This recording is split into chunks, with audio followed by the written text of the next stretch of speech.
जिउँदो माछा पसल नेपालमा ताजा र गुणस्तरीय माछा बिक्री गर्ने आधुनिक अभ्यास हो। यस्ता पसलमा माछालाई अक्सिजनयुक्त पानी, सफा ट्याङ्की र उपयुक्त तापक्रममा जिउँदै राखिन्छ, जसले गर्दा उपभोक्ताले माछाको ताजापन आफ्नै आँखाले देखेर छनौट गर्न सक्छन्। जिउँदो माछा भएकाले यसको स्वाद, पोषण र स्वच्छता कायम रहन्छ, जुन आजका उपभोक्ताको मुख्य प्राथमिकता हो।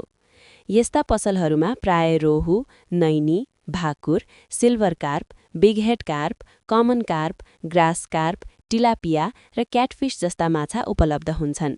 ग्राहकले मन परेको माछा छानेपछि त्यसै बेला सफा तरिकाले प्रशोधन गरिन्छ, जसले मरेको माछामा देखिने दुर्गन्ध र गुणस्तरको शङ्का हटाउँछ र उपभोक्ताको विश्वास बढाउँछ।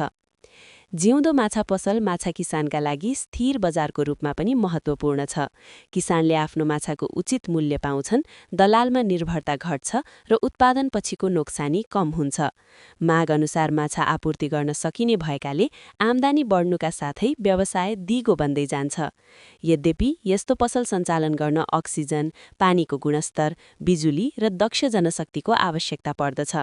प्रारम्भिक लगानी केही बढी भए पनि सही व्यवस्थापन र प्रविधिको प्रयोगले यसलाई सफल व्यवसायमा रूपान्तरण गर्न सकिन्छ।